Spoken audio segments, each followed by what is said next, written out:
ਵਾਹਿਗੁਰੂ ਵਾਹਿਗੁਰੂ ਵਾਹਿਗੁਰੂ ਵਾਹਿਗੁਰੂ ਵਾਹਿਗੁਰੂ। ਜਿਹੇ ਸਤਿਗੁਰ ਸਿਮਰੰਤ ਨੈਣ ਕੇ ਤਿਮਰ ਮਿਟਹਿ ਖਿਨ। ਜਿਹੇ ਸਤਿਗੁਰ ਸਿਮਰੰਥ ਹਿਰਦੈ ਹਰਿ ਨਾਮ ਦਿਨੋ ਦਿਨ। ਜਿਹੇ ਸਤਿਗੁਰ ਸਿਮਰੰਥ ਜੀ ਕੀ ਤਪਤ ਮਿਟਾਵੈ। ਜਿਹੇ ਸਤਿਗੁਰ ਸਿਮਰੰਥ ਰਿੱਧ ਸਿੱਧ ਨਵ ਨਿਧ ਪਾਵੈ। ਸੋਈ ਰਾਮਦਾਸ ਗੁਰ ਬਲ ਭਾਣ। ਮਿਲ ਸੰਗਤ ਧਨ ਧਨ ਕਰੋ। ਜਿਹੇ ਸਤਿਗੁਰ ਲਗ ਪ੍ਰਭ ਪਾਈਐ। ਸੋ ਸਤਿਗੁਰ ਸਿਮਰੋ ਨਰੋ। ਸੋ ਕਹੋ ਟਲ ਗੁਰ ਸੇਵੀਐ। ਅਹਨਿਸ ਸਹਿਜ ਸੁਭਾਏ। ਦਰਸ਼ਨ ਪਰਸੈ ਗੁਰੂ ਕੈ। ਜਨਮ ਮਰਨ ਦੁਖ ਜਾਏ। ਹੋਵੈ ਸਿਫਤ ਖਸਮ ਦੀ। ਨੂਰ ਅਰਸ਼ੋਂ ਕੁਰਸੋਂ ਝਟੀਐ। ਤੁਧ ਡਿਠੇ ਸੱਚੇ ਪਾਤਸ਼ਾਹ। ਮਲ ਜਨਮ ਜਨਮ ਦੀ ਕੱਟੀਐ। ਸੱਜਣ ਸੱਚਾ ਪਾਤਸ਼ਾਹ ਸਿਰ ਸ਼ਾਹਾਂ ਦੇ ਸ਼ਾਹ। ਜਿਸ ਪਾਸ ਬੈਠਿਆ ਸੋਹੀਐ। ਸਭਨਾਂ ਦਾ ਵੇਸਾਹੋ। ਸਾਹਿਬ ਜੀ ਸਲੋਕ ਸੰਤ ਉਦਰਣ ਦਇਆਲੰ। ਆਸਰੰ ਗੋਪਾਲ ਕੀਰਤਨ ਹੈ। ਨਿਰਮਲੰ ਸੰਤ ਸੰਗੇਣ। ਓਟ ਨਾਨਕ ਪਰਮੇਸ਼ੁਰ ਹੈ। ਸੰਤ ਉਦਰਣ ਦਇਆਲੰ। ਆਸਰੰ ਗੋਪਾਲ ਕੀਰਤਨ ਹੈ। ਨਿਰਮਲੰ ਸੰਤ ਸੰਗੇਣ। ਓਟ ਨਾਨਕ ਪਰਮੇਸ਼ੁਰ ਹੈ। ਚੰਦਨ ਚੰਦ ਨਾ ਸਰਦ ਰੁੱਤ। ਮੂਲ ਨ ਮਿਟਈ ਕਾਮ। ਸੀਤਲ ਥੀਵੈ ਨਾਨਕਾ। ਜਪੰਦੜੂ ਹਰ ਨਾਮ। ਪੌੜੀ ਚਰਨ ਕਮਲ ਕੀ ਓਟ। ਉਦਰੇ ਸਗਲ ਜਾਨਾ। ਸੁਨ ਪ੍ਰਤਾਪ ਗੋਵਿੰਦ। ਨਿਰਭਉ ਭਏ ਮਾਨਾ। ਤੋ ਓਟ ਨ ਆਵੈ ਮੂਲਾ ਸੰਚਿਆ ਨਾਮ ਧਨ ਸੰਤ ਜਨਾ ਸਿਉ ਸੰਗ ਪਾਈਆ ਵੱਡਾ ਪੁੰਨ ਆਠ ਪਹਿਰ ਹਰ ਧਿਆਏ ਹਰ ਜਸ ਨਿਤ ਸੋਨਾ ਸੰਤ ਜਨਾ ਸਿਉ ਸੰਗ ਪਾਈਆ ਵੱਡਾ ਪੁੰਨ ਆਠ ਪਹਿਰ ਹਰ ਧਿਆਏ ਹਰ ਜਸ ਨਿਤ ਸੋਨਾ। ਵਾਹਿਗੁਰੂ ਜੀ ਕਾ ਖਾਲਸਾ ਵਾਹਿਗੁਰੂ ਜੀ ਕੀ ਫਤਿਹ। ਪਰਮ ਸਨਮਾਨਯੋਗ ਦੀਨ ਦੁਨੀਆ ਦੇ ਪਾਤਸ਼ਾਹ, ਸਮੁੱਚੀ ਮਾਨਵਤਾ ਦੇ ਸਾਂਝੇ ਪੈਗੰਬਰ, ਧੰਨ ਧੰਨ ਸਤਿਗੁਰੂ ਸ੍ਰੀ ਗੁਰੂ ਗ੍ਰੰਥ ਸਾਹਿਬ ਸੱਚੇ ਪਾਤਸ਼ਾਹ ਜੀ ਮਹਾਰਾਜ, ਤਿੰਨਾਂ ਦੀ ਬਖਸ਼ਿਸ਼ਾਂ ਭਰੀ ਮਿਹਰਾਂ ਭਰੀ ਪਵਿੱਤਰ ਗੋਦ ਅੰਦਰ ਬਿਰਾਜਮਾਨ ਸੁਭਾਏਮਾਨ ਗੁਰੂ ਪਿਆਰੇ ਸਮੂਹ ਸਤ ਸੰਗੀ ਜਨੋ, ਸਾਹਿਬਾਂ ਦੀ ਰੱਬੀ ਰਹਿਮਤ ਦੇ ਮਹਾਨ ਪਾਤਰ ਹੋ। ਪਾਵਨ ਦੀਵਾਨਾਂ ਦੀਆਂ ਹਾਜ਼ਰੀਆਂ ਭਰਦਿਆਂ ਹੋਇਆਂ ਗੁਰੂ ਚਰਨਾਂ ਦੇ ਨਾਲ ਜੁੜਨਾ ਕੀਤਾ ਹੈ। ਦੋ ਜਹਾਨਾਂ ਦੇ ਵਾਲੀ, ਲੋਕ ਪਰਲੋਕ ਦੇ ਰਾਖੇ ਸੋਢੀ ਸੁਲਤਾਨ, ਧੰਨ ਧੰਨ ਸਤਿਗੁਰੂ ਗੁਰੂ ਰਾਮਦਾਸ ਜੀ ਮਹਾਰਾਜ, ਤਿੰਨਾਂ ਦੇ ਪਾਵਨ ਮਿਹਰਾਂ ਦੇ ਨਾਲ ਸੱਜੀ ਹੋਈ ਇਹ ਰਹਿਮਤਾਂ ਭਰੀ ਧਰਤੀ ਸੱਚਖੰਡ ਸ੍ਰੀ ਹਰਿਮੰਦਰ ਸਾਹਿਬ, ਸੰਗਤਾਂ ਭਾਵਨਾ ਦੇ ਨਾਲ ਦੀਦਾਰ ਕਰਦਿਆਂ ਹੋਇਆਂ ਆਪਣੇ ਜੀਵਨ ਨੂੰ ਸਫਲ ਕਰਨ ਦਾ ਯਤਨ ਕਰ ਰਹੀਆਂ ਨੇ। ਔਰ ਅੰਮ੍ਰਿਤ ਵੇਲੇ ਤੋਂ ਬਖਸ਼ਿਸ਼ ਹੋਇਆ, ਨਜ਼ਲ ਹੋਇਆ ਅੱਜ ਦਾ ਪਾਵਨ ਪਵਿੱਤਰ ਹੁਕਮ, ਸ਼ਹੀਦਾਂ ਦੇ ਸਿਰਤਾਜ ਸਤਿਗੁਰੂ ਧੰਨ ਸ੍ਰੀ ਗੁਰੂ ਅਰਜਨ ਦੇਵ ਪਿਤਾ ਜੀ ਦੀ ਮੁਬਾਰਕ ਰਸਨਾ ਤੋਂ ਉਚਾਰਿਆ ਹੋਇਆ ਜੈਤਸਰੀ ਦੀ ਵਾਰ ਸਤਿਗੁਰੂ ਗੁਰੂ ਗ੍ਰੰਥ ਸਾਹਿਬ ਜੀ ਦੇ ਪਾਵਨ ਅੰਗ 709 ਉੱਪਰ ਇਹ ਰੱਬੀ ਬਚਨ ਬਿਰਾਜਮਾਨ ਹੈ। ਸਮੁੱਚੀ ਮਾਨਵਤਾ ਦੇ ਭਲੇ ਲਈ ਹਜ਼ੂਰ ਨੇ ਜੋ ਇਲਾਹੀ ਦਰਗਾਹੀ ਫਰਮਾਨ ਸਾਡੀ ਝੋਲੀ ਪਾਇਆ ਹੈ।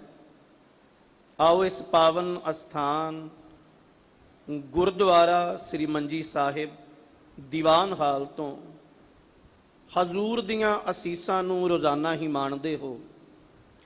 ਬਖਸ਼ਿਸ਼ ਹੋਏ ਪਾਵਨ ਹੁਕਮ ਦੀ ਵਿਚਾਰਧਾਰਾ ਨਾਲ ਜੁੜਨ ਦਾ ਯਤਨ ਕਰੀਏ। ਸਾਰੀ ਸੰਗਤ ਪਿਆਰ ਵਿੱਚ ਭਿੱਜ ਕੇ ਅਸੀਸ ਦੀ ਦਾਤ ਬਖਸ਼ਿਸ਼ ਕਰੋ, ਹਾਜ਼ਰੀ ਲਵਾਓ। ਸਮੁੱਚੇ ਜਨ ਉਚਾਰਨ ਕਰੋ ਜੀ ਸਤਨਾਮ ਸ੍ਰੀ ਵਾਹਿਗੁਰੂ ਜੀ। ਸਤਨਾਮ ਸ੍ਰੀ ਵਾਹਿਗੁਰੂ ਸਾਹਿਬ ਜੀ। ਸ਼ਲੋਕ ਸੰਤ ਉਦਰਨ ਦਇਆਲੰ ਆਸਰੰ ਗੋਪਾਲ ਕੀਰਤਨ ਹੈ। ਸਤਿਗੁਰੂ ਜੀ ਕਿਰਪਾ ਕਰਦਿਆਂ ਦਾਤ ਝੋਲੀ ਪਾਉਂਦੇ ਨੇ। ਸੰਤ ਉਦਰਨ ਦਇਆਲੰ ਆਸਰੰ ਗੋਪਾਲ ਕੀਰਤਨ ਹੈ। ਇਸ ਸੰਸਾਰ ਦੇ ਵਿੱਚ ਹਰ ਬੰਦਾ ਆਸਰੇ ਦੀ ਭਾਲ ਵਿੱਚ ਹੈ। ਕੋਈ ਕਿਸੇ ਤਰ੍ਹਾਂ ਦਾ ਆਸਰਾ ਲੱਭਦਾ, ਕੋਈ ਕਿਸੇ ਤਰ੍ਹਾਂ ਦਾ ਆਸਰਾ ਲੱਭਦਾ। ਸਾਰਾ ਜੀਵਨ ਜਨਮ ਤੋਂ ਮੌਤ ਤੱਕ ਹਰ ਬੰਦਾ ਆਸ ਦੇ ਵਿੱਚ ਜੀ ਰਿਹਾ, ਆਸਰੇ ਦੀ ਭਾਲ ਵਿੱਚ ਜੀ ਰਿਹਾ। ਪਰ ਨਾਲ ਪੀੜਾ ਇਹ ਹੈ, ਆਸਰਾ ਅਸੀਂ ਉਹਨਾਂ ਦਾ ਭਾਲਦੇ ਹਾਂ ਜੋ ਖੁਦ ਬੇਸਹਾਰਾ ਨੇ। ਸਹਾਰਾ ਉਹਨਾਂ ਦਾ ਲੱਭਦੇ ਪਏ ਆ ਜਿਹੜੇ ਖੁਦ ਬੇਸਹਾਰਾ ਨੇ। ਪਿਤਾ ਗੁਰੂਦੇਵ ਨੇ ਅੱਜ ਇਹ ਦਾਤ ਸਾਡੀ ਝੋਲੀ ਪਾਈ ਹੈ ਕਿ ਰੱਬੀ ਜਨਾਂ ਨੂੰ, ਪਰਮੇਸ਼ਰ ਦੇ ਚਰਨਾਂ ਨਾਲ ਜੁੜਿਆ ਹੋਇਆਂ ਨੂੰ ਕਿਹਦਾ ਆਸਰਾ ਹੈ? ਤੇ ਇਹ ਗੁਰੂ ਦੀ ਸੰਗਤ, ਇਹ ਗੁਰੂ ਦੇ ਸਿੱਖਾ, ਤੂੰ ਕਿਹਦੇ ਆਸਰੇ ਨੂੰ ਮੰਨਣਾ ਹੈ? ਪਾਵਨ ਬਚਨ ਨੂੰ ਫਿਰ ਧਿਆਨ ਵਿੱਚ ਲਿਆਈਏ। ਸੰਤ ਉਧਰਣ ਦਇਆਲੰ ਆਸਰੰ ਗੋਪਾਲ ਕੀਰਤਨ ਹੈ।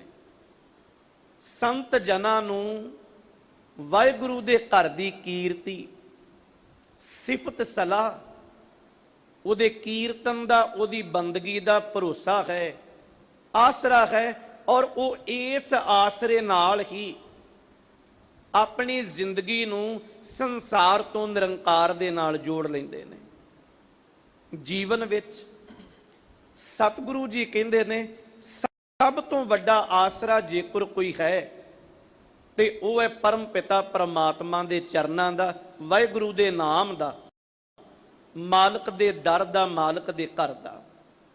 ਜਿਵੇਂ ਸੁਖਮਣੀ ਸਾਹਿਬ ਦੀ ਬਾਣੀ ਵਿੱਚ ਅਕਸਰ ਤੁਸੀਂ ਇਹ ਬਚਨ ਪੜ੍ਹਦੇ ਹੋ, ਜਿਵੇਂ ਸੰਸਾਰੀ ਰਿਸ਼ਤਿਆਂ ਦੀ ਗੱਲ ਆਉਂਦੀ ਹੈ ਤੇ ਹਜ਼ੂਰ ਕਹਿੰਦੇ ਨੇ ਹਰ ਰਿਸ਼ਤੇ ਦੀ ਸੀਮਾ ਹੈ। ਕੋਈ ਜਿਹੜਾ ਰਿਸ਼ਤਾ ਆ ਉਹ ਕਿਤੋਂ ਤੱਕ ਆਸਰਾ ਦੇ ਸਕਦਾ ਹੈ, ਸਹਾਰਾ ਦੇ ਸਕਦਾ ਹੈ। ਹਰ ਰਿਸ਼ਤੇ ਦੀ ਸੀਮਾ ਹੈ, ਪਰ ਪਰਮਾਤਮਾ ਪਿਤਾ ਦਾ ਦਰ ਘਰ ਐਸਾ ਹੈ, ਮਾਲਕ ਦੇ ਘਰ ਦੀ ਦਾਤ, ਨਾਮ ਦੀ ਦਾਤ ਐਸੀ ਹੈ ਜਿਹੜੀ ਕੱਲੀ ਲੋਕ ਵਿੱਚ ਨਹੀਂ ਪਰਲੋਕ ਵਿੱਚ ਵੀ ਸਹਾਇਤਾ ਕਰੇਗੀ। ਜਹ ਮਾਤ ਪਿਤਾ ਸੁਤ ਮੀਤ ਨਾ ਭਾਈ, ਮਨ ਊਹਾ ਨਾਮ ਤੇਰੇ ਸੰਗ ਸਹਾਈ। ਜੈ ਮਹਾ ਭਿਆਨ ਦੂਤ ਜਮ ਦਲੈ, ਤਹ ਕੇਵਲ ਨਾਮ ਸੰਗ ਤੇਰੇ ਚਲੈ। ਜਹ ਮੁਸ਼ਕਲ ਹੋਵੇ ਅਤ ਭਾਰੀ, ਹਰ ਕੋ ਨਾਮ ਖਿਨ ਮਾਹੇ ਉਧਾਰੀ। ਅਨਕ ਪੁਨః ਚਰਨ ਕਰਤ ਨਹੀਂ ਤਰੈ, ਹਰ ਕੋ ਨਾਮ ਕੋਟ ਪਾਪ ਪਰ ਹਰੈ।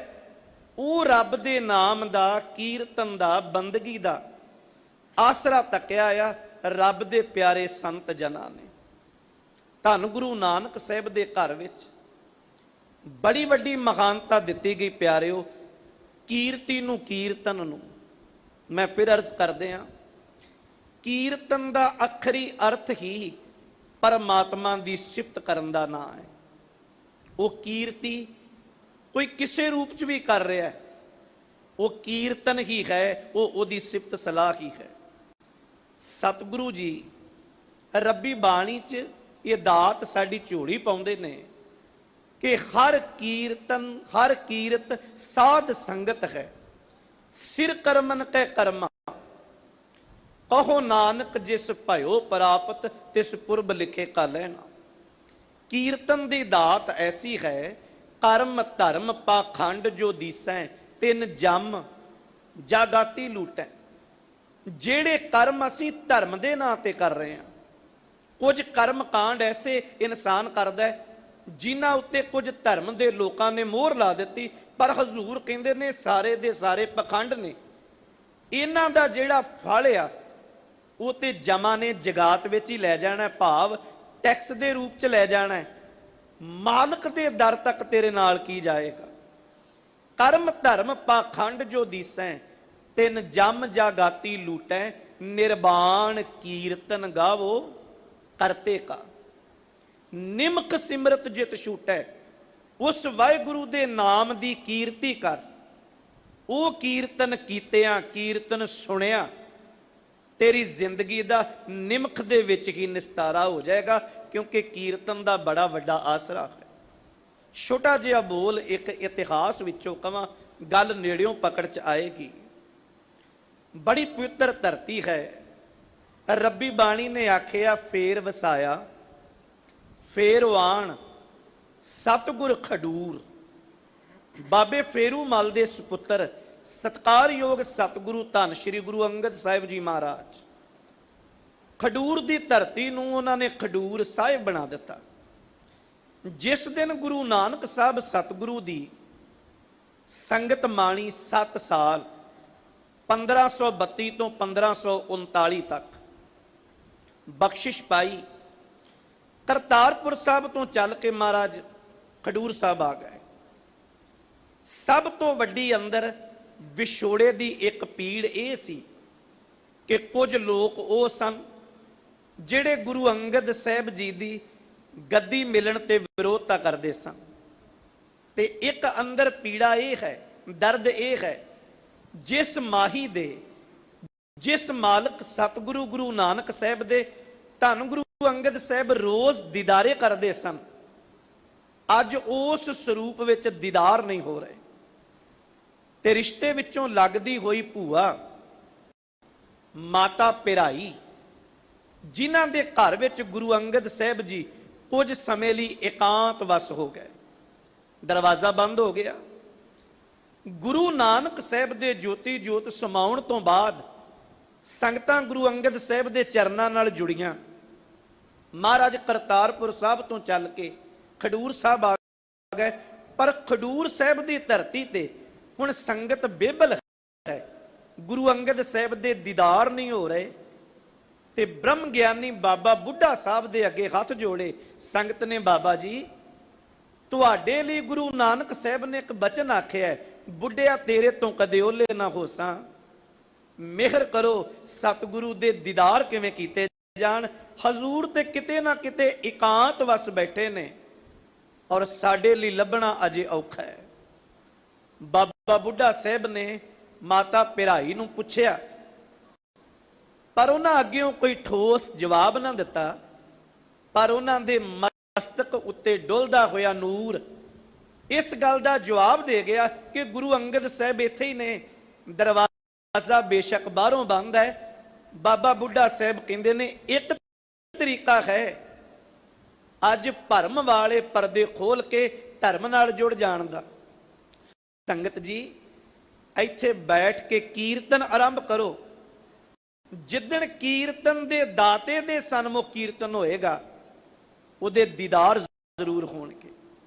ਸੰਗਤ ਨੇ ਮਾਤਾ ਪਿਰਾਈ ਦੇ ਘਰ ਬੈਠ ਕੇ ਕੀਰਤਨ ਆਰੰਭ ਕੀਤਾ, ਦਰਵਾਜ਼ਾ ਖੁੱਲਿਆ ਤੇ ਸਤਿਗੁਰੂ ਗੁਰੂ ਅੰਗਦ ਸਾਹਿਬ ਆ ਕੇ ਸੰਗਤ ਦੇ ਵਿੱਚ ਬੈਠ ਗਏ। ਇਹ ਇਤਿਹਾਸ ਦੀ ਕੜੀ ਸਾਡੇ ਲਈ ਅੱਜ ਵੀ ਓਨੀ ਨਵੀਨ ਹੈ ਜਿਵੇਂ ਉਦੋਂ ਨਵੀਨ ਸੀ ਕਿ ਸਾਡੇ ਅੰਦਰ ਪਰਮ ਪਿਤਾ ਪਰਮਾਤਮਾ ਦਾ ਵਾਸਾ ਆ। ਸਤਿਗੁਰੂ ਹਰ ਸਿੱਖ ਨਾਲ ਵਸਦਾ ਆ, ਪਰ ਜਿਸ ਦਿਨ ਸਿੱਖ ਦੇ ਹਿਰਦੇ ਵਿੱਚੋਂ ਕੀਰਤਨ ਦਾ ਝਰਨਾ ਫੁੱਟਿਆ, ਕੀਰਤਨ ਦਾ ਆਸਰਾ ਲੈ ਲਿਆ, ਕੀਰਤਨ ਸੁਣਨ ਦਾ ਆਨੰਦ ਸ਼ੁਰੂ ਹੋ ਗਿਆ, ਯਾਦ ਰੱਖਿਓ ਗੁਰੂ ਦੇ ਨਾਲ ਇੱਕ ਅਦੁੱਤੀ ਸਾਂਝ ਬਣ ਜਾਂਦੀ ਹੈ। ਕਿਉਂਕਿ ਸਭ ਤੋਂ ਵੱਡੀ ਦਾਤ ਹੀ ਮਹਾਰਾਜ ਨੇ ਰੱਬੀ ਬਾਣੀ ਵਿੱਚ ਗੁਰੂ ਦੀ ਸਿਫਤ, ਗੁਰੂ ਦੀ ਬਾਣੀ ਆਖੀ, ਅਖੰਡ ਕੀਰਤਨ ਤੇ ਭੋਜਨ ਚੂਰਾ। ਉਹਨਾਂ ਗੁਰਮੁਖਾਂ ਲਈ ਭੋਜਨ ਬਣ ਜਾਂਦਾ ਹੈ ਪਰਮ ਪਿਤਾ ਪਰਮਾਤਮਾ ਦੀ ਸਿਫਤ ਦਾ ਕੀਰਤਨ। ਇਸ ਲਈ ਸਤਿਗੁਰੂ ਗੁਰੂ ਅਰਜਨ ਦੇਵ ਮਹਾਰਾਜ ਅੱਜ ਮਨੁੱਖਤਾ ਦੀ ਝੋਲੀ ਵਿੱਚ ਦਾਤ ਪਾਉਂਦੇ ਨੇ ਕਿ ਸੰਤ ਉਧਰਣ ਦਇਆਲੰ ਆਸਰੰ ਗੋਪਾਲ ਕੀਰਤਨ। ਪਰਮਾਤਮਾ ਦੇ ਕੀਰਤਨ ਦਾ ਆਸਰਾ ਲੈ ਕੇ ਸੰਤ ਜਨ ਇਸ ਸੰਸਾਰ ਸਮੁੰਦਰ ਤੋਂ ਪਾਰ ਲੰਘ ਜਾਂਦੇ ਹਨ। ਨਿਰਮਲੰ ਸੰਤ ਸੰਗੇਣਾ ਓਟ ਨਾਨਕ ਪਰਮੇਸ਼ੁਰ ਹੈ। ਨਿਰਮਲੰ ਸੰਤ ਸੰਗੇਣ, ਉਹਨਾਂ ਮੈਲ ਤੋਂ ਰਹਿਤ ਰੱਬ ਦੇ ਪਿਆਰਿਆਂ ਦੀ ਜਿਹੜੀ ਸ਼ੋਅ ਹੈ, ਰੱਬ ਦੇ ਪਿਆਰਿਆਂ ਦੀ ਜਿਹੜੀ ਸੰਗਤ ਆ, ਉਹ ਵੀ ਪਾਰ ਲਾ ਦਿੰਦੀ ਹੈ ਜਿਨ੍ਹਾਂ ਨੇ ਪਰਮ ਪਿਤਾ ਪਰਮਾਤਮਾ ਦੇ ਚਰਨਾਂ ਦੀ ਓਟ ਤੱਕ ਲਈ ਆਸਰਾ ਤੱਕ ਲਿਆ। ਸਿੱਖ ਅਰਦਾਸ ਦੀ ਸਮਾਪਤੀ ਵੇਲੇ ਇੱਕ ਬਚਨ ਰੋਜ਼ ਪੜ੍ਹਦਾ ਸੁਣਦਾ ਹੈ, ਸੇਈ ਪਿਆਰੇ ਮੇਲ ਜਿਨ੍ਹਾਂ ਮਿਲਦਿਆਂ ਤੇਰਾ ਨਾਮ ਚਿਤ ਆਵੇ। मतलब ਉਹ ਰੱਬ ਦੇ ਪਿਆਰੇ ਦੁਨੀਆ 'ਚ ਹਨ ਜਿਨ੍ਹਾਂ ਦੀ ਸੰਗਤ ਸਿੱਖ ਰੋਜ਼ ਮੰਗਦਾ ਹੈ। ਹਜ਼ੂਰ ਕਹਿੰਦੇ ਨੇ ਨਾਨਕ ਕੱਚੜਿਆਂ ਸਿਓ ਤੋੜ ਢੂੰਡ ਸੱਜਣ ਸੰਤ ਪੱਕਿਆਂ ਓਏ ਜੀਵਨ ਦੇ ਵਿਛੜੇ ਉਹ ਮੋਇਆ ਨਾ ਜਾਈ ਛੋੜ। ਉਹਨਾਂ ਰੱਬ ਦੇ ਪਿਆਰਿਆਂ ਨਾਲ ਸਾਂਝ ਬਣਾ ਜਿਹੜੇ ਪੱਕੇ ਨੇ। ਨਿਰਮਲੰ ਸੰਤ ਸੰਗੇਣ ਉਹਨਾਂ ਦੀ ਸੰਗਤ ਜਿਹੜੀ ਹੈ ਉਹ ਜੀਵਨ ਨੂੰ ਪਾਰ ਲਾ ਦਿੰਦੀ ਹੈ। ਗੁਰਮੁਖਾਂ ਦੀ ਸੰਗਤ, ਰੱਬ ਦੇ ਪਿਆਰਿਆਂ ਦੀ ਸੰਗਤ। ਮੇਰੇ ਮਾਧੋ ਜੀ ਸਤ ਸੰਗਤ ਮਿਲੇ ਸੋ ਤਰਿਆ ਗੁਰ ਪ੍ਰਸਾਦ ਪਰਮ ਪਦ ਪਾਇਆ ਸੂਕੇ ਕਾਸਟ ਖਰਿਆ। ਗੁਰੂ ਦੀ ਸੰਗਤ, ਰੱਬ ਦੇ ਪਿਆਰਿਆਂ ਦੀ ਸੰਗਤ ਜਿਨ੍ਹਾਂ ਦੀ ਛੋਹ ਨਾਲ ਜੀਵਨ ਨਿਰਮਲ ਹੋ ਜਾਂਦਾ ਹੈ। ਫਿਰ ਅਰਜ਼ ਕਰਦੇ ਹਾਂ ਅੱਜ ਸਾਡੀ ਜ਼ਿੰਦਗੀ 'ਚ ਇਹ ਘਾਟ ਹੈ ਕਿ ਅਸੀਂ ਬਾਣੀ ਤੋਂ ਦੂਰ ਤੁਰੇ ਜਾ ਰਹੇ ਹਾਂ, ਗੁਰੂ ਦੇ ਦਰ ਤੋਂ ਦੂਰ ਤੁਰੇ ਜਾ ਰਹੇ ਹਾਂ। ਨਗਰਾਂ ਖੇੜਿਆਂ ਦੇ ਵਿੱਚ ਜਾ ਕੇ ਤੱਕੀਏ, ਅੰਮ੍ਰਿਤ ਵੇਲੇ ਗੁਰਦੁਆਰੇ ਸਾਹਿਬ ਦੇ ਵਿੱਚ ਪ੍ਰਕਾਸ਼ ਹੋਣਾ ਤੇ ਕਿੰਨੀ ਕੁ ਸੰਗਤ ਹੈ ਜਿਹੜੀ ਹਾਜ਼ਰੀ ਭਰਦੀ ਹੈ। ਕਿੰਨੇ ਕਹਾਂ ਜਿਨ੍ਹਾਂ ਕੋਲ ਸਤਿਗੁਰੂ ਦੇ ਦਰ ਘਰ ਦਾ ਨੇਮ ਹੈ। ਫਿਰ ਇਹਨਾਂ ਦੋਹਾਂ ਤੁਕਾਂ ਦੇ ਭਾਵ ਅਰਥ ਨੂੰ ਸਮਝਿਓ ਕਿ ਸੰਤ ਜਨਾਂ ਨੂੰ ਮਾਲਕ ਦੀ ਬਾਣੀ ਦਾ ਆਸਰਾ, ਕੀਰਤਨ ਦਾ ਆਸਰਾ ਔਰ ਉਹਨਾਂ ਸਾਧੂਆਂ ਦੀ ਸੰਗਤ ਕਿਤੇ ਮਿਲ ਜਾਏ, ਪਰਮਾਤਮਾ ਦੀ ਓਟ ਸਹਾਰਾ ਮਿਲ ਜਾਏ, ਜੀਵਨ ਪਾਰ ਲੰਘ ਜਾਂਦਾ। ਇਤਿਹਾਸ ਦੀ ਬੜੀ ਪਿਆਰੀ ਇੱਕ ਦੂਜੀ ਘਟਨਾ ਹੈ। ਇੱਕ ਬੜੀ ਪਿਆਰੀ ਗੁਰਮੁਖ ਰੂਹ ਹੋਈ।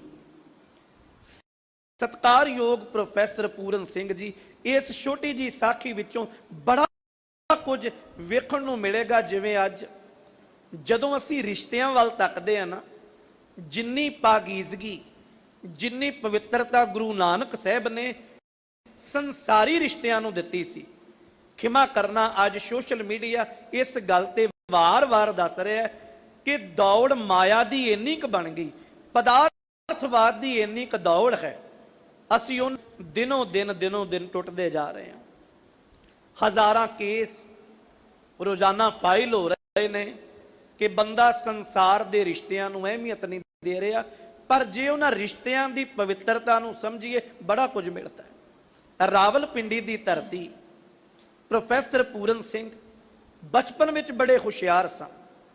ਨਗਰ ਨੇ ਮਿਲ ਜੁਲ ਕੇ ਫੈਸਲਾ ਕੀਤਾ ਕਿ ਵਿਦੇਸ਼ ਭੇਜਿਆ ਜਾਏ ਪੂਰਨ ਸਿੰਘ ਨੂੰ ਪੜ੍ਹਨ ਲਈ, ਪਰ ਮਾਂ ਦਾ ਬੜਾ ਵੱਡਾ ਯੋਗਦਾਨ ਸੀ। ਮਾਂ ਨੇ ਰੋਜ਼ ਨਿੱਕੇ ਹੁੰਦਿਆਂ ਅਕਸਰ ਕਹਿਣਾ, ਪੂਰਨ ਸਿੰਘ ਜਪਜੀ ਸਾਹਿਬ ਪੜ੍ਹ ਲਿਆ? ਹਾਂ ਮਾਂ ਪੜ੍ਹ ਲਿਆ। ਰੋਜ਼ ਸਵੇਰੇ ਪੁੱਛਣਾ, ਪੁੱਤ ਜਪਜੀ ਸਾਹਿਬ ਦਾ ਪਾਠ ਕਰ ਲਿਆ? ਹਾਂ ਮਾਂ ਕਰ ਲਿਆ। ਬਚਪਨ ਵਿੱਚ ਤੇ ਬੱਚਾ ਜਵਾਬ ਦਿੰਦਾ ਹੈ, ਪਰ ਜਦੋਂ ਥੋੜਾ ਵੱਡਾ ਹੋ ਜਾਏ ਨਾ, ਵੱਡੇ ਹੋ ਕੇ ਇੰਜ ਲੱਗਦਾ ਜਿਵੇਂ ਮੇਰੇ ਤੇ ਕੋਈ ਸ਼ੱਕ ਕਰ ਰਿਹਾ। ਜਿਸ ਦਿਨ ਪੂਰਨ ਸਿੰਘ ਜਾਣ ਲੱਗੇ, ਉਮਰ ਬੇਸ਼ੱਕ ਛੋਟੀ ਸੀ, ਰਾਤ ਨੂੰ ਸਮਾਨ ਪੈਕ ਕੀਤਾ। ਮਾਂ ਪੁੱਛਿਆ, ਪੂਰਨ ਸਿੰਘ ਸਾਰਾ ਸਮਾਨ ਪੁੱਤ ਰੱਖ ਲਿਆ? ਮਾਂ ਰੱਖ ਲਿਆ। ਦੂਜੀ ਵਾਰ ਉਹਨੇ ਫਿਰ ਪੁੱਛਿਆ, ਮੈਂ ਤੇਰੇ ਸਮਾਨ ਨੂੰ ਵੇਖਿਆ, ਕੁਝ ਨਾ ਕੁਝ ਤੇਰਾ ਰਹਿ ਗਿਆ, ਚੇਤੇ ਕਰ ਕਿਤੇ ਭੁੱਲ ਨਾ ਜਾਈ। ਥੋੜਾ ਜਿਹਾ ਕਾਹਲਾ ਪੈ ਕੇ ਕਹਿੰਦਾ, ਮਾਂ ਮੈਂ ਵੱਡਾ ਹੋ ਗਿਆ ਆ, ਸਿਆਣਾ ਆ, ਮੈਨੂੰ ਪਤਾ ਕਿਹੜੀ ਕਿਹੜੀ ਚੀਜ਼ ਦੀ ਲੋੜ ਹੈ, ਮੈਂ ਸਾਂਭ ਲਈ ਹੈ। ਦਿਨ ਦਾ ਚੜ੍ਹਾਅ ਹੋਇਆ, ਤੁਰਨ ਲੱਗਿਆ ਮਾਂ ਫਿਰ ਇੱਕੋ ਗੱਲ ਦੁਹਰਾਈ, ਪੁੱਤ ਕੋਈ ਤੇਰਾ ਰਹਿ ਤੇ ਨਹੀਂ ਗਿਆ? ਕਹਿਣ ਲੱਗਾ, ਹੈਰਾਨੀ ਹੈ ਮਾਂ, ਕੁਝ ਨਹੀਂ ਰਹਿ ਗਿਆ। ਸਟੇਸ਼ਨ ਤੇ ਛੱਡਣ ਗਏ, ਟ੍ਰੇਨ ਆਉਣ ਵਾਲੀ ਹੋ ਗਈ, ਅਨਾਉਂਸ ਕਰ ਦਿੱਤਾ ਕਿ ਯਾਤਰੀ ਇਕੱਠੇ ਹੋ ਜਾਣ। ਮਾਂ ਨੇ ਫਿਰ ਬਾਂਹ ਫੜ ਕੇ ਆਖਿਆ, ਪੂਰਨ ਸਿੰਘ ਪੁੱਤਰ ਕੁਝ ਰਹਿ ਤੇ ਨਹੀਂ ਗਿਆ? ਗੁੱਸੇ 'ਚ ਕਹਿਣ ਲੱਗਾ, ਮਾਂ ਕਮਾਲ ਦੀ ਗੱਲ ਹੈ, ਜੇ ਕੁਝ ਰਹਿ ਵੀ ਗਿਆ ਹੋਏਗਾ ਹੁਣ ਕਿਹੜਾ ਦੂਰੋਂ ਘਰੋਂ ਜਾ ਕੇ ਲਿਆ ਸਕਦੇ ਆ? ਮਾਂ ਕਹਿਣ ਲੱਗੀ, ਪੁੱਤ ਸੱਚੀ ਰਹਿ ਗਿਆ, ਜੋ ਰਹਿ ਗਿਆ ਉਹ ਮੈਂ ਤੈਨੂੰ ਦੱਸਾਂ, ਤੂੰ ਕੀ ਛੱਡ ਆਇਆ? ਮਾਂ ਨੇ ਆਪਣੀ ਚੁੰਨੀ ਦਾ ਪੱਲਾ ਖੋਲਿਆ, ਰੁਮਾਲਾ ਸਾਹਿਬ ਖੋਲਿਆ, ਉਹਦੇ ਵਿੱਚ ਨਿਤਨੇਮ ਦੀਆਂ ਬਾਣੀਆਂ ਦਾ ਗੁਟਕਾ ਸਾਹਿਬ ਹੈ। ਪੁੱਤ ਤੂੰ ਆ ਛੱਡ ਚੱਲਿਆ, ਆ ਸਾਂਭ ਕੇ ਰੱਖੀ, मैं भरोसा दिवाउनी आ, जपजी साहिब दा आसरा तक्की रखी, जिंदगी च कदे डोलेगा नहीं। जपजी साहिब तैनू सहारा देगा। खैर पूरन सिंह विदेश गया, समा सीमित, मैं सिर्फ बोल दो चौं विच इस बोलां नू समाप्त करा। पूरन सिंह उत्थे जाके जीवन बदलिया। पहली संगत किसी बोधी साधु दी मिली, पूरन सिंह सिੱਖੀ तो मुनकर होके बोधी हो गया। मैं बेनती कर दिया, ਅਸੀਂ ਸਿੱਖੀ ਨੂੰ बहुत सौखा जिहा कॉन्सैप्ट समझते हैं, असल विच सानू परिवारां चों मिल गई। जिन्हां ने सिੱਖੀ ਨੂੰ समझ के कमाया, कदी पढ़ियो किताब प्रोफैसर साहिब सिंह होरां दी, प्रोफैसर पूਰਨ ਸਿੰਘ ਹੋਰਾਂ ਦਾ जीवन कदी पढ़ के वेखियो। प्यारिओ अज साडी दौड़ ऐसी, असीं गुरु दे दर नूं छड्ड के नचार लोकां दे मगर तुरे फिरदे हां। नचार लोकां करके साडा नौजवान गभरू लड़दा पिया। पर याद रखो, नौजवानां दे आदर्श जिहड़े आ वो होने चाहिए साहिबजादा बाबा अजीत सिंह वर्गे, भाई तारू सिंह वर्गे, बाबा दीप सिंह वर्गे। किते उन्हां दे राहां ते चलदे सिंह बदल के बोधी बनिया, बोधी तो सन्यासी बनिया। कुछ सालां बाद पढ़ के जदों वापस आया, परिवार स्टेशन ते लैण गया, सवारियां उतर गईयां, ट्रेन चल पई। मां ने तकिया, पुत नजर नहीं आउंदा। अचानक कोई कोल आके खड़ोता है, हस के आखिया, मां मैनू पहचानिया नहीं। मां ने तकिया, गेरुए रंग दे वस्त्र, सिर दे उत्ते केस नहीं, मां दीआं अखां चों हंझू गिरे। प्रोफैसर पूਰਨ सिंह रोया नहीं, कहन लगा, मां वेख सन्यास दा प्रभाव किदां दा है। कहन लगी, पुत्रा मैं तेरे वाल वेख के नहीं रोंदी, मैं ते रोनी हां सच्चे पातशाह, ये भुल सकदा है। पर जेड़ा जपजी साहब मैं इनू पढ़ के पालिया ना, वो जपजी साहब ने इनू आसरा देना सी, आसरा मिलिया क्यों नहीं। समा चाले तुरिया। उन्हां दिनां दे विच एक बड़ी वड्डी कानफ्रेंस हुंदी सी। उस कानफ्रेंस दा एक कर्म सी, सचखंड श्री हरमंदर साहिब दे कीर्तनीए रागी भाई हीरा सिंह जी पहला कीर्तन करदे। जिन्हें भी कानफ्रेंस च बोलना है उन्होंने कीर्तन सुनना पैंदा। कीर्तन सुनेगा, बाणी सुनेगा, दीवान की समाप्ति होएगी तो कानफ्रेंस आरंभ हुंदी। अचानक भाई साहब जी कोलों कीर्तन सुनिया, ध्यान फिर दिओ, कीर्तन दा आसरा। जिदन किसे जुड़े होए कोलों बाणी दा बचन सुनिया, प्यारिओ जुड़िया होया जोड़न की समर्था जरूर रखता है। कीर्तन सुनिया, प्रोफैसर पूਰਨ भाई साहब भाई वीर सिंह दे कमरे च चले गए। कमरे च जान लगिया हस के कहंदे आ, वेखियो सवेरे कोई करामात ना हो जाए। अपने आप ते भरोसा इन्ना सी कि सवेरे भाई वीर सिंह नूं किते सन्यासी ना बना दिया। भाई वीर सिंह अमृत वेले उठे, नितनेम कीता। कन्नी जदों बाणी प्रोफैसर पूਰਨ सिंह दे पई, पातालां पाताल लख आगासां आगास, ओड़ कोड़ कपाल थके वेद कहन एक वात। मन च विचार आया, मना गुरु नानक साहब ने ते आख्या सृष्टि दी होंद दा सिर्फ ओनू पता है जिन्हें साजिया। ना वेद जानदे, ना कतेब जानदे, ना पुराण जानदे, ना कुरान जानदा। अखीरी इन्हां मन विच विराग छिड़िया। भाई साहब भाई वीर सिंह दी संगत ने प्रोफैसर पूਰਨ सिंह नूं मोड़ के फिर सिੱਖੀ वाले पासे लियांदा। किसे साधु दी, किसे कमाई वाले दी, महात्मा दी संगत मिल जाए, जीवन नूं पार ला देता है। एक बोल मैनूं विचों याद आया, सत्कारयोग ज्ञानी हरभजन सिंह जी जोगी, उन्हां दी एक दिन कोई कैसट सुन रहा सा। उन्हें एक बड़ी वधिया गल आखी, कहण लगे, असीं निक्के हुंदिआं मां नूं कदे कहना, मां भुख लगी है प्रशादा बना दे, उन्हें कहना बेटा हुणे लो। उन्हें आटा गुंदिआं जपजी साहिब पढ़ना, बाणी दा शब्द पढ़ना, प्रशादा पकाउंदिआं शब्द पढ़ना। असीं हस के कहना, मां आटा गुंदिआं बाणी क्यों, प्रशादा बनाउंदिआं बाणी क्यों। मां ने कहना, मेरे बच्चिआ मैं चाहुंदी हां बाणी किते आटे राहीं तुहाडे अंदर चली जाए, मेरा जीवन सफला हो जाएगा। ਤੇ ਹਰਭਜਨ ਸਿੰਘ ਜੋਗੀ ਕਹਿੰਦੇ ਸੀ ਭੈਣਾ ਭਰਾਵਾਂ ਤਾੜੀਆਂ ਮਾਰ ਮਾਰ ਹੱਸਣਾ, ਮਾਂ ਤੂੰ ਚੱਲੀ ਐ, ਕਿਵੇਂ ਦੀਆਂ ਗੱਲਾਂ ਕਰਦੀਆਂ, ਬਾਣੀ ਆਟੇ ਰਾਹੀਂ ਸਾਡੇ ਅੰਦਰ ਕਿਵੇਂ ਚਲੇ ਜਾਏਗੀ। ਕਹਿਣ ਲੱਗੇ ਉਦੋਂ ਨਹੀਂ ਸੀ ਪਤਾ ਲੱਗਦਾ, ਪਰ ਅੱਜ ਪਤਾ ਲੱਗਦਾ ਆ। ਅੱਜ ਉਸ ਮੰਜ਼ਲ ਤੇ ਪਹੁੰਚੇ ਆ, ਮਾਂ ਦੀਆਂ ਅਸੀਸਾਂ, ਮਾਂ ਦੀ ਪੜ੍ਹੀ ਹੋਈ ਬਾਣੀ, ਘੁਲਿਆ ਹੋਇਆ ਉਹ ਜੀਵਨ ਸਾਡੀ ਜ਼ਿੰਦਗੀ ਨੂੰ ਗੁਰੂ ਨਾਲ ਜੋੜ ਕੇ। ਇਸ ਲਈ ਮੈਂ ਇਹ ਤਰਲਾ ਲਵਾਂ ਪਿਆਰਿਓ, ਸਤਿਗੁਰੂ ਦਾ ਅੱਜ ਸੁਨੇਹਾ ਹੀ ਇਹ ਹੈ, ਸਭ ਤੋਂ ਵੱਡਾ ਆਸਰਾ ਆ ਰੱਬੀ ਬਾਣੀ ਦਾ। ਜਿੱਦਣ ਆਪਣੇ ਬੱਚਿਆਂ ਨੂੰ ਬਾਣੀ ਤੇ ਬਾਣੇ ਨਾਲ ਜੋੜ ਕੇ ਤੁਰੋਗੇ, ਯਾਦ ਰੱਖਿਓ ਜਿੰਨੀ ਮਰਜ਼ੀ ਦੂਰ ਦੇਸ਼ਾਂ ਵਿਦੇਸ਼ਾਂ 'ਚ ਕਿਉਂ ਨਾ ਬੱਚੇ ਵਸਦੇ ਹੋਣ, ਗੁਰੂ ਦੀ ਬਾਣੀ ਦਾ ਆਸਰਾ, ਜਪਜੀ ਦਾ ਆਸਰਾ ਜਿੰਨਾ ਚਿਰ ਸਿੱਖ ਕੋਲ ਹੈ, ਯਾਦ ਰੱਖਿਓ ਸਿੱਖ ਕਦੇ ਨਹੀਂ ਮਰਦਾ। ਜਿੱਦਣ ਗੁਰੂ ਦੇ ਚਰਨਾਂ ਦਾ ਆਸਰਾ ਛੱਡਿਆ, ਸਮਝ ਲੈਣਾ ਉਦਣ ਸਾਡੀ ਆਤਮਿਕ ਮੌਤ ਹੋ ਜਾਂਦੀ ਹੈ। ਅੱਜ ਪਿਤਾ ਗੁਰਦੇਵ ਕਹਿੰਦੇ ਨੇ, ਜਿਨ੍ਹਾਂ ਨੇ ਆਸਰਾ ਤੱਕਿਆ ਬਾਣੀ ਦਾ, ਸਹਾਰਾ ਲਿਆ ਸੰਤ ਜਨਾਂ ਨੇ, ਉਹ ਜੀਵਨ ਤੋਂ ਪਾਰ ਲੰਘ ਗਏ। ਔਰ ਉਹਨਾਂ ਗੁਰਮੁਖਾਂ ਦੀ ਸੰਗਤ ਪਰਮ ਪਿਤਾ ਪਰਮਾਤਮਾ ਦੇ ਦਰ ਦਾ ਸਹਾਰਾ ਓਟ ਅਕਾਲ ਪੁਰਖ ਵਾਹਿਗੁਰੂ ਦੇ ਚਰਨਾਂ ਦੇ ਨਾਲ ਜੋੜ ਦਿੰਦਾ ਹੈ। ਚੰਦਨ ਚੰਦ ਨਾ ਸਰਦ ਰੁੱਤ, ਮੂਲ ਨ ਮਿਟਾਏ ਕਹਾਵਾਂ। ਮਹਾਰਾਜ ਕਹਿੰਦੇ ਨੇ ਇੱਕ ਮਾਇਆ ਦੀ ਤਪਸ਼ਿਆ, ਇੱਕ ਹਿਰਦੇ ਦੀ ਤਪਸ਼ਿਆ। ਬੇਸ਼ੱਕ ਬਾਹਰ ਅੱਜ ਮੀਂਹ ਪੈਂਦਾ, ਮੌਸਮ ਠੰਡਾ ਹੋਏ, ਪਰ ਯਾਦ ਰੱਖਿਓ ਇਹ ਮੌਸਮ ਕਿਸੇ ਦੇ ਗੁੱਸੇ ਨੂੰ, ਕ੍ਰੋਧ ਨੂੰ ਕੰਟਰੋਲ ਨਹੀਂ ਕਰ ਸਕਦਾ। ਵਕਤ ਦੀ ਰੁੱਤ ਦਾ ਜੀਵਨ ਉੱਤੇ ਕੋਈ ਆਸਰਾ ਨਹੀਂ। ਹੋਰ ਸੌਖਾ ਸਮਝਣਾ ਹੋਏ, ਪਿਤਾ ਗੁਰੂ ਦੇਵ ਤੱਤੀਆਂ ਤਵੀਆਂ ਤੇ ਬੈਠੇ, ਤੱਤੀ ਅੱਗ, ਤੱਤੀ ਤਵੀ, ਤੱਤੀ ਰੇਤ, ਤੱਤੇ ਲੋਕ, ਧੰਨ ਗੁਰੂ ਅਰਜਨ ਦੇਵ ਸਾਹਿਬ ਦੇ ਹਿਰਦੇ ਦੀ ਠੰਡਕ ਨੂੰ ਵਕਤ ਦਾ ਸੇਕ ਦੂਰ ਨਹੀਂ ਕਰ ਸਕਿਆ। ਭਾਵੇਂ ਚਰਖੜੀਆਂ ਆਈਆਂ, ਭਾਵੇਂ ਬੰਦ ਜੁਦਾ ਹੋਇਆ, ਖੋਪਰ ਲੈ ਗਏ, ਬੱਚਿਆਂ ਦੇ ਟੁਕੜੇ ਕਰ ਕਰ ਗਲਾਂ 'ਚ ਹਾਰ ਪੈ ਗਏ, ਪਰ ਅੰਦਰ ਦੇ ਜੀਵਨ ਨੂੰ ਬਾਹਰ ਦਾ ਪੱਖ ਬਦਲ ਨਹੀਂ ਸਕਿਆ।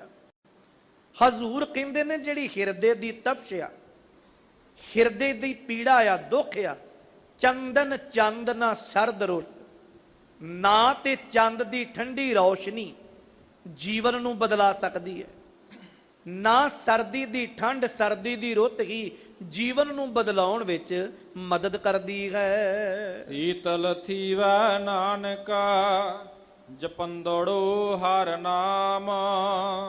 ਅੰਦਰ ਨੂੰ ਟਿਕਾ ਮਿਲ ਸਕਦਾ ਹੈ, ਠੰਡਕ ਮਿਲ ਸਕਦੀ ਏ, ਜੀਵਨ ਸ਼ਾਂਤੀ ਵਿੱਚ ਆ ਸਕਦਾ ਹੈ, ਤੇ ਕੇਵਲ ਪਰਮ ਪਿਤਾ ਪਰਮਾਤਮਾ ਦੇ ਨਾਮ ਨਾਲ ਜੁੜਿਆ।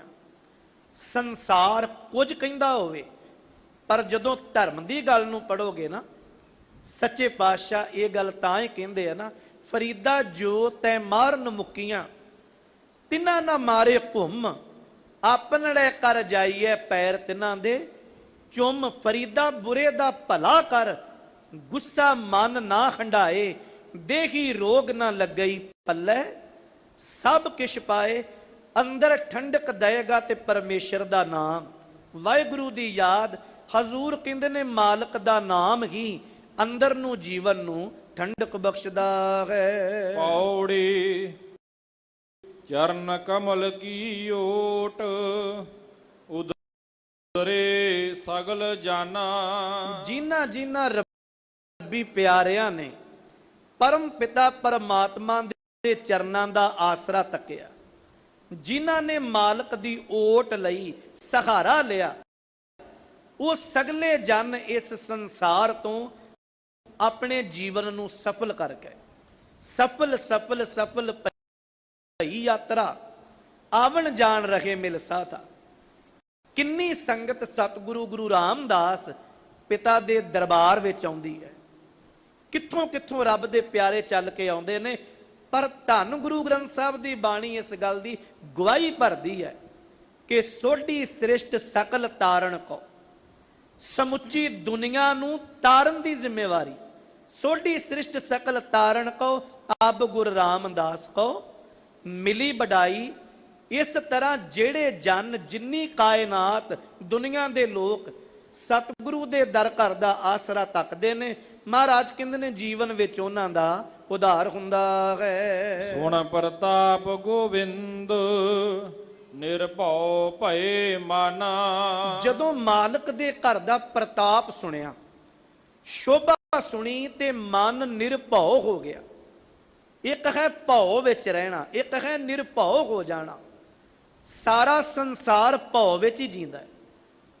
ਜਨਮ ਜਨਮ ਭਰਮਤ ਫਿਰਿਓ ਮਿਟਿਓ ਨਾ ਜਮ ਕੋ ਤਰਾਸ। ਜਨਮਾਂ ਦੇ ਜਨਮ ਬੀਤ ਚੱਲੇ, ਮੌਤ ਦਾ ਭੈ ਨਹੀਂ ਮੁੱਕਿਆ। ਕਿਸੇ ਨੂੰ ਕਿਸੇ ਤਰ੍ਹਾਂ ਦਾ ਭੈ ਹੈ। ਪਿਤਾ ਗੁਰੂਦੇਵ ਕਹਿੰਦੇ ਨੇ, ਜਿੱਦਣ ਗੁਰੂ ਦੇ ਘਰ ਦੀ ਸ਼ੋਭਾ ਸੁਣੀ ਨਾ, ਅੰਦਰਲਾ ਭਉ ਜਿਹੜਾ ਮੁੱਕ ਗਿਆ। ਜਿਨ ਨਿਰਭਉ ਜਿਨ ਹਰ ਨਿਰਭਉ ਧਿਆਇਆ ਜੀ, ਤਿਨ ਕਾ ਭਉ ਸਭ ਗਵਾਸੀ। ਬਾਣੀ ਪ੍ਰਭ ਕੀ ਸਭ ਕੋ ਬੋਲੇ, ਆਪ ਅਡੋਲ ਨਾ ਕਬਹੂ ਡੋਲੇ। ਉਹਨਾਂ ਦੇ ਜੀਵਨ ਦਾ ਭਉ ਮੁੱਕ ਜਾਂਦਾ ਹੈ। ਟੋਟ ਨ ਆਵੈ ਮੂਲ ਸੰਚਿਆ ਨਾਮ ਧਨ। ਸੰਸਾਰ ਦਾ ਧਨ ਇਕੱਠਾ ਕਰਦੇ ਰਹੀਏ ਤੇ ਮੁੱਕਦਾ ਜਾਂਦਾ ਹੈ, ਪਰ ਧਰਮ ਇਸ ਗੱਲ ਦੀ ਮੋਹਰ ਲਾਉਂਦਾ ਹੈ, ਜਿਨ੍ਹਾਂ ਕੋਲ ਨਾਮ ਧਨ ਆ ਉਹ ਵਧੇਗਾ, ਉਹ ਕਦੇ ਘਟੇਗਾ ਨਹੀਂ। ਟਿਚਰ ਮੂਲ ਨਾ ਥੁਣੀ ਦੋ, ਜਿਚਰ ਆਪ ਕਿਰਪਾਲ। ਸ਼ਬਦ ਤੇ ਅਖੁੱਟ ਬਾਬਾ ਨਾਨਕਾ, ਖਾਏ ਖਰਚ ਧਨ ਮਾਲ। ਜਿਨ੍ਹਾਂ ਨੇ ਸਤਿਗੁਰੂ ਦੇ ਦਰ ਦਾ ਆਸਰਾ ਤੱਕਿਆ, ਉਹਨਾਂ ਕੋਲ ਕਦੇ ਵੀ ਕਿਸੇ ਚੀਜ਼ ਦੀ ਥੋੜ ਨਹੀਂ ਰਹਿੰਦੀ ਹੈ। ਸੰਤ ਜਨਾ ਸਿਓ ਸੰਗ ਪਾਈਐ ਵੱਡਾ ਪੁੰਨ। ਵੱਡਿਆਂ ਭਾਗਾਂ ਦੇ ਨਾਲ, ਸਤ ਸੰਗਤ ਦੇ ਨਾਲ ਮਿਲਾਪ ਹੁੰਦਾ ਹੈ, ਭਾਗਾਂ ਤੋਂ ਬਿਨਾਂ ਨਹੀਂ। ਮਹਾਰਾਜ ਰੋਜ਼ ਇਹ ਦਾਤ ਸਾਡੀ ਝੋਲੀ ਪਾਉਂਦੇ ਆ, ਵੱਡ ਭਾਗੀ ਸਤ ਸੰਗਤ ਪਾਵੇ, ਭਾਗਹੀਣ ਭ੍ਰਮ ਚੋਟਾ ਖਾਵੇ। ਬਿਨ ਭਾਗਾ ਸਤ ਸੰਗ ਨਾ ਲੱਭੈ, ਬਿਨ ਸੰਗਤ ਮੈਲ ਭਰੀਜੈ ਜੀਓ। ਜੋ ਸਤਿਗੁਰ ਸ਼ਰਨ ਸੰਗਤ ਨਹੀਂ ਆਏ, ਤ੍ਰਿਗ ਜੀਵੈ ਤ੍ਰਿਗ ਜੀਵਾਸ। ਜਿਨ ਹਰ ਜਨ ਸਤਿਗੁਰ ਸੰਗਤ ਪਾਈ, ਤਿੰਨ ਧੁਰ ਮਸਤਕ ਲਿਖਿਆ ਲਿਖਾਸ। ਵੱਡਿਆਂ ਭਾਗਾਂ ਨਾਲ ਸੰਤ ਜਨਾਂ ਦੇ, ਰੱਬ ਦੇ ਪਿਆਰਿਆਂ ਦੇ ਚਰਨਾਂ ਦੀ ਸੰਗਤ ਮਿਲਦੀ ਹੈ। ਆਠ ਪਹਿਰ ਹਰ ਧਿਆਏ, ਹਰ ਜਸ ਨਿਤ ਸੋਨਾ। ਸਤਿਗੁਰੂ ਕਹਿੰਦੇ ਨੇ, ਜੀਵਨ ਦਾ ਕਰਮ ਹੀ ਇਹ ਹੈ, ਅੱਠੇ ਪਹਿਰ ਪਰਮਾਤਮਾ ਨੂੰ ਧਿਆ, ਉਹਦਾ ਨਾਮ ਸੁਣ, ਉਹਦਾ ਨਾਮ ਜਪ। ਜਿਨ੍ਹਾਂ ਦੀ ਜ਼ਿੰਦਗੀ ਦੇ ਵਿੱਚ ਇਹ ਕਰਮ ਬਣ ਗਿਆ, ਮਾਲਕ ਦੇ ਚਰਨਾਂ ਨਾਲ ਇਹ ਸਾਂਝ ਬਣ ਗਈ, ਸਤਿਗੁਰੂ ਦੇ ਘਰ ਨੂੰ ਸੁਣਨਾ ਆ ਜਾਏ, ਸੁਣ ਕੇ ਮੰਨਣਾ ਆ ਜਾਏ, ਜੀਵਨ ਬਦਲ ਜਾਂਦਾ ਹੈ। ਸੁਣਿਆ ਮੰਨਿਆ ਮਨ ਕੀਤਾ ਭਾਉ, ਅੰਤਰਗਤ ਤੀਰਥ ਮਲ ਨਾਉ। ਸਭ ਗੁਣ ਤੇਰੇ ਮੈਂ ਨਾਹੀ ਕੋਏ, ਵਿਣ ਗੁਣ ਕੀਤੇ ਭਗਤ ਨਾ ਹੋਏ। ਗੁਰੂ ਦੇ ਘਰ ਨੂੰ ਸੁਣ ਕੇ ਮੰਨ ਲੈਣਾ, ਉਹਦੇ ਬਖਸ਼ੇ ਰਾਹਾਂ ਤੇ ਚੱਲਣਾ, ਜ਼ਿੰਦਗੀ ਦਾ ਇਹੀ ਕਰਮ ਹੈ। ਅੱਜ ਦੇ ਪਾਵਨ ਹੁਕਮਨਾਮੇ ਦੀ ਵਿਚਾਰ ਦਾ ਮੂਲ ਇਹ ਸਾਂਝਾ ਕੀਤਾ ਹੈ। ਨਾਲ ਹੀ ਜੋ ਰੋਜ਼ਾਨਾ ਲੜੀਵਾਰ ਸ਼ਬਦ ਸੋਢੀ ਸੁਲਤਾਨ ਧੰਨ ਸਤਿਗੁਰੂ ਗੁਰੂ ਰਾਮਦਾਸ ਮਹਾਰਾਜ ਜੀ ਦੀ ਰਸਨਾ ਤੋਂ ਉਚਾਰੇ ਚੱਲ ਰਹੇ ਹਨ, ਆਓ ਨਾ ਪਾਵਨ ਬਚਨਾਂ ਨੂੰ ਸਰਵਣ ਕਰੀਏ ਜੀ। ਰਾਮ ਕਲੀ ਮਹੱਲਾ ਚੌਥਾ। ਜੀ ਵੱਡ ਭਾਗ ਹੋਵੈ ਵੱਡ ਮੇਰੇ, ਜਨ ਮਿਲਦੇ ਆ ਢਿੱਲ ਨਾ ਲਾਈਆ। ਰਾਮ ਕਲੀ ਰਾਗ ਵਿੱਚ ਸਤਿਗੁਰੂ ਜੀ ਕਿਰਪਾ ਕਰਦਿਆਂ ਫਰਮਾਉਂਦੇ ਹਨ, ਜੇ ਵੱਡ ਭਾਗ ਹੋਵੇਂ ਵੱਡ ਮੇਰੇ, ਜਨ ਮਿਲਦਿਆਂ ਢਿੱਲ ਨਾ ਲਾਈਐ।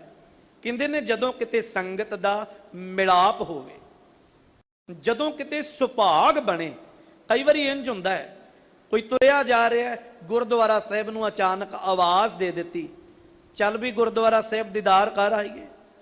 ਮੈਂ ਚੱਲਿਆ ਹਾਂ ਅੰਮ੍ਰਿਤਸਰ ਦੇ ਦਰਸ਼ਨ ਦੀਦਾਰਿਆਂ ਲਈ, ਚੱਲ ਕਿਤੇ ਉਧਰ ਨੂੰ ਚੱਲ ਆਈਏ। ਮਹਾਰਾਜ ਕਹਿੰਦੇ, ਕਦੇ ਢਿੱਲ ਨਾ ਕਰੀ। ਸੰਸਾਰ ਰੋਕੇਗਾ, ਕਲਯੁਗ ਦਾ ਪਹਿਰਾ ਰੋਕੇਗਾ, ਪਰ ਢਿੱਲ ਨਾ ਕਰੀ, ਕਿਉਂਕਿ ਪਤਾ ਨਹੀਂ ਮੁੜ ਜੀਵਨ ਵਿੱਚ ਦੁਆਰਾ ਉਹ ਪਲ ਆਉਣੇ ਕਿ ਨਹੀਂ ਆਉਣੇ। ਇਸ ਲਈ ਧਰਮ ਕਮਾਉਣ ਲੱਗਿਆ ਕਦੇ ਵੀ ਢਿੱਲ ਨਹੀਂ ਕਰਨੀ ਚਾਹੀਦੀ। ਹਰ ਜਨ ਅੰਮ੍ਰਿਤ ਕੁੰਟ ਸਰ ਨੀਕੇ, ਉੜ ਭਾਗੀ ਤਿਤ ਨਾਵਾਈਆ। ਰੱਬ ਦੇ ਪਿਆਰਿਆਂ ਦੀ ਸਾਂਝ ਜਿਹੜੀ ਹੈ ਉਹ ਇਦਾਂ ਦੀ ਹੈ ਜਿਵੇਂ ਨਦੀ ਹੋਵੇ, ਸਮੁੰਦਰ ਹੋਵੇ, ਸਰੋਵਰ ਹੋਵੇ। ਜਿਵੇਂ ਸਰੋਵਰ ਵਿੱਚ ਨਹਾਤਿਆਂ ਮੈਲ ਦੂਰ ਹੋਏਗੀ, ਯਾਦ ਰੱਖੋ ਰੱਬ ਦੇ ਪਿਆਰਿਆਂ ਦੀ ਸੰਗਤ ਵਿੱਚ ਨਹਾਇਆ ਅੰਦਰ ਦੀ ਮੈਲ ਰਹਿ ਜਾਂਦੀ ਹੈ, ਜਨਮਾਂ ਜਨਮਾਂ ਦੇ ਪਾਪ ਮਿਟ ਜਾਂਦੇ ਹਨ। ਰਾਮ ਮੋਕੋ ਹਰ ਜਨ ਕਰ ਲਾਈਆ। ਫਿਰ ਅਰਦਾਸ ਕਰਦਿਆਂ ਹਜ਼ੂਰ ਕਹਿੰਦੇ ਨੇ ਗੁਰੂ ਅੱਗੇ ਅਰਦਾਸ ਕਰ, ਤਰਲਾ ਲੈ ਮਹਾਰਾਜ, ਸੰਸਾਰ ਦੇ ਤੇ ਬੜੇ ਕੰਮ ਕੀਤੇ ਨੇ ਪਰ ਮੈਨੂੰ ਉਸ ਕਾਰੇ ਲਾ ਜਿਹੜੀ ਕਾਰ ਧਰਮ ਦੀ ਹੈ, ਜਿਹੜੀ ਕਾਰ ਤੇਰੇ ਘਰ ਦੀ ਹੈ, ਉਸ ਕਾਰੇ ਲਾ ਔਰ ਉਹੀ ਕਾਰ ਤੇਰੇ ਦਰ ਦੀ ਸੱਚੀ ਸੁੱਚੀ ਹੈ। ਹਉ ਪਾਣੀ ਪੱਖਾ ਪੀਸੋ ਸੰਤ ਆਗਾ, ਪਗ ਮਲ ਮਲ ਤੂਰ ਮੁਖ ਲਾਈਆ। ਮੈਂ ਉਹ ਸੱਚੀ ਕਾਰ ਸੇਵਾ ਕਰਦਿਆਂ ਸੰਗਤ ਲਈ ਪਾਣੀ ਢੋਵਾਂ, ਪੱਖਾਂ ਫੇਰਾਂ, ਆਟਾ ਪੀਸਾਂ, ਲੰਗਰ ਦੀ ਸੇਵਾ ਕਰਾਂ ਤੇ ਰੱਬ ਦੇ ਪਿਆਰਿਆਂ ਦੇ ਚਰਨਾਂ ਤੱਕ ਧੋ ਦਿਆਂ, ਉਹਨਾਂ ਦੀ ਧੂੜ ਮਸਤਕ ਨੂੰ ਲਾ ਦਿਆਂ, ਜਿਨ੍ਹਾਂ ਦੇ ਆਸਰੇ ਪਰਮ ਪਿਤਾ ਪਰਮਾਤਮਾ ਦੇ ਚਰਨਾਂ ਦਾ ਮਿਲਾਪ ਹੁੰਦਾ ਹੈ। ਰਹਾਉ ਹਰ ਜਨ ਵੱਡੇ ਵੱਡੇ ਵੱਡ ਊਚੇ, ਜੋ ਸਤਿਗੁਰ ਮੇਲ ਮਿਲਾਈਆ।